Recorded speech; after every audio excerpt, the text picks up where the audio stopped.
আমাদের চারিদিকে শুধু ডেটা আর ডেটা, তাই না? কিন্তু বেশিরভাগ সময় এগুলো কেমন যেন একটা গোলমালের মতো মনে হয়। তো আজকের এই আলোচনায় আমরা ঠিক এটাই দেখব। কিভাবে এই ডেটার জঙ্গল থেকে আসল তথ্যটা বের করে আনা যায়, কিভাবে সাধারণ কিছু সংখ্যাকে একটা পরিষ্কার ছবিতে বদলে ফেলা যায়। একবার এই সংখ্যাগুলোর দিকে তাকানো যাক। কি মনে হচ্ছে? আলাদাভাবে দেখলে তো এগুলো শুধুই কয়েকটা এলোমেলো সংখ্যা, তাই না? কোনো কনটেক্সট বা প্রেক্ষিত ছড়া এখান থেকে কোনো মানে খুঁজে বের করাটা কিন্তু প্রায় অসম্ভব। আর এখানেই পরিসংখ্যানের আসল চ্যালেঞ্জটা লুকিয়ে আছে, এই বিশৃঙ্খলার ভেতর থেকে একটা অর্থ খুঁজে বের করা। তাহলে আসল প্রশ্নটা কি? প্রশ্নটা হলো, এই যে এলোমেলো সংখ্যাগুলো, এগুলোকে এমন কিছুতে কিভাবে বদলানো যায় যা আমাদের একটা গল্প বলতে পারে। চলুন ধাপে ধাপে এই জার্নিটা শুরু করা যাক আর উত্তরটা খোঁজার চেষ্টা করি। যে কোনো অ্যানালিসিস শুরু করার আগে সবথেকে জরুরি, একদম প্রথম ধাপটা হলো সঠিক ডেটা জোগাড় করা।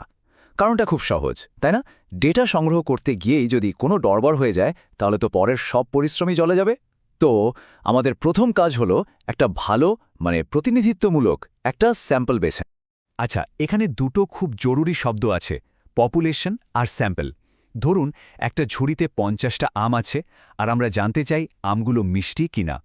এ পুরো 50টা আমই হলো আমাদের পপুলেশন। এখন 50টা আমই তো আর চেখে দেখা সম্ভব না, তাই না? অনেক সময় সাপেক্ষ ব্যাপার। তো আমরা কি করি? ওখান থেকে হয়তো 10টা আম বেছে নিই। এই যে ছোট অংশটা, এটাই হলো স্যাম্পল। বেশ, স্যাম্পল তো নেব, কিন্তু কিভাবে? এখানেই আসছে সিম্পল র্যান্ডম স্যাম্পলিং বা এসআরএস এর ধারণাটা। এটা দারুণ একটা পদ্ধতি। এর মূল আইডিয়াটাই হলো ফেয়ারনেস বা ন্যায্যতা। ওই যে 50টা আম ছিল, তার প্রত্যেকটারই আমাদের স্যাম্পলে আসার সমান সুযোগ থাকবে। এতে কোনো পক্ষপাতিত্বের সুযোগ থাকে না। এই র্যান্ডম স্যাম্পলিং কিন্তু আবার দুরকমের হতে পারে। ধরুন একটা বাক্স থেকে লটারির টিকিট তোলা হচ্ছে। উইথ রিপ্লেসমেন্ট হলো একটা টিকিট তোলার পর সেটা নাম দেখে আবার বাক্সে ফিরিয়ে দেওয়া হলো।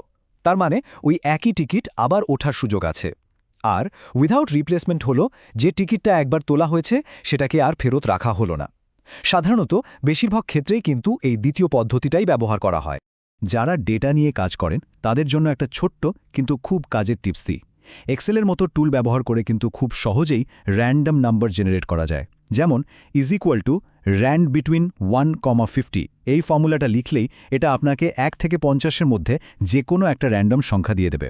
ভাবুন তো, স্যাম্পল বেছে নেওয়ার কাজটা কত সোজা হয়ে গেল। ওকে, তাহলে আমাদের হাতে একটা ভালো স্যাম্পল চলে এসছে। কিন্তু সমস্যা হলো সংখ্যাগুলো এখনও কেমন ছড়ানো ছিটানো, একদম অগোছালো অবস্থায় আছে।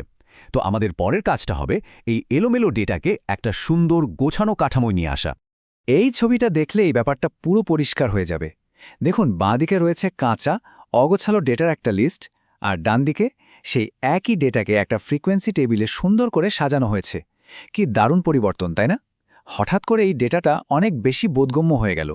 বিশৃঙ্খলা থেকে শৃঙ্খলার দিকে এটাই আমাদের প্রথম পদক্ষেপ। এই যে টেবিলটা আমরা দেখলাম, এর একটা গাল ভরা নাম আছে, এম্পিরিক্যাল ফ্রিকোয়েন্সি ডিস্ট্রিবিউশন। কিন্তু ব্যাপারটা আসলে খুবই সোজা। এটা এমন একটা টেবিল যা শুধু এটাই দেখায় যে কোন সংখ্যাটা আমাদের ডেটাতে কতবার করে এসেছে, ব্যাস এটুকুই। আর এভাবেই কাঁচা সংখ্যাগুলো একটা অর্থপূর্ণ সারাংশ বা সামারিতে পরিণত হয়। আচ্ছা, ডেটা তো গোছানো হলো, কিন্তু আসল মজা তো এখন শুরু। এবার পালা হলো ডেটার ভেতরের গল্পটাকে খুঁজে বের করা। আর সেই গল্প বলার সবচেয়ে ভালো উপায় কি? ডেটা ভিজুয়ালাইজেশন, চার্ট আর ডায়াগ্রামের মাধ্যমে ডেটার গল্পটাকে চোখের সামনে তুলে ধরা। ডেটা দেখানোর জন্য কিন্তু অনেক রকম টুলস আছে, কিন্তু প্রশ্ন হলো কোনটা কখন ব্যবহার করতে হবে। এটা আসলে নির্ভর করে আমরা ঠিক কি জানতে চাইছি তার ওপর।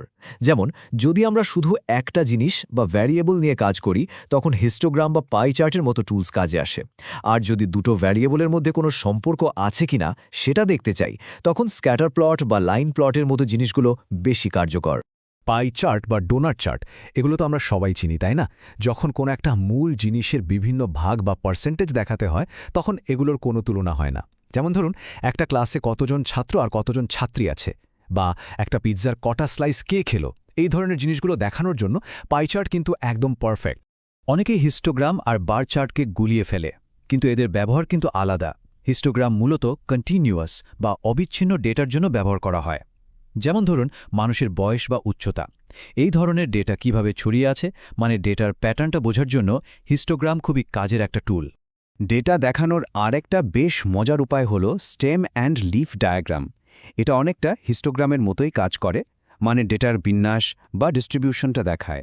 কিন্তু এর আসল মজাটা হলো এটা ডেটার বড় ছবিটা দেখানোর সাথে সাথে আসল সংখ্যাগুলোকেও দেখিয়ে দেয়, ফলে কোনো তথ্যই হারিয়ে যায় না। দারুণ না ব্যাপারটা?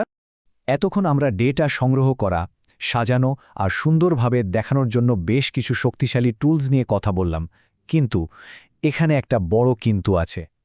মাথায় রাখতে হবে যে এই একই টুলস ব্যবহার করে মানুষকে কিন্তু খুব সহজেই ভুল বোঝানো বা বিভ্রান্ত করাও সম্ভব। পরিসংখ্যানের অপব্যবহার কিন্তু অনেকভাবেই হতে পারে। কিছু ক্ষেত্রে হয়তো এটা অনিচ্ছাকৃত ভুল, কিন্তু অনেক সময়ই এটা জেনে বুঝে ইচ্ছে করে করা হয়। যেমন ধরুন, ইচ্ছে করে এমন একটা স্যাম্পল বেছে নেওয়া হলো যা একটা নির্দিষ্ট ফলাফল দেখাবে, অথবা ডেটাকেই হয়তো একটু এদিক ওদিক করে দেওয়া হলো। এই ছোট ছোট কাজগুলোই কিন্তু একটা অ্যানালিসিসের সিদ্ধান্তকে পুরোপুরি উল্টে দিতে পারে।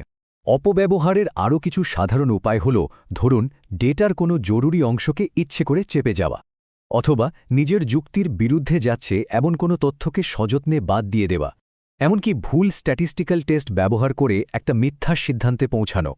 সুতরাং একটা কথা পরিষ্কার, ডেটা যতটা শক্তিশালী, ঠিকমতো ব্যবহার না করলে এটা ততটাই বিপজ্জনকও হতে পারে। তাহলে শেষ পর্যন্ত মূল কথাটা কি দাঁড়ালো? দেখুন, এই টুলসগুলো সম্পর্কে জানাটা তো জরুরি বটেই, কিন্তু তার চেয়েও বেশি জরুরি হলো এদের সীমাবদ্ধতা আর অপব্যবহারের সম্ভাবনা নিয়ে সবসময় সচেতন থাকা। পরেরবার যখনই কোনো চার্ট বা পরিসংখ্যান চোখের সামনে আসবে, শুধু ফাইনাল রেজাল্টটা দেখেই থেমে গেলে চলবে না। প্রশ্ন করতে হবে, এই ডেটাটা এলো কোথা থেকে, এটাকে কিভাবে দেখানো হচ্ছে? এই প্রশ্ন করার অভ্যাসটাই কিন্তু আমাদের এই ডেটা নির্ভর পৃথিবীতে আরও বেশি সচেতন করে তুলবে।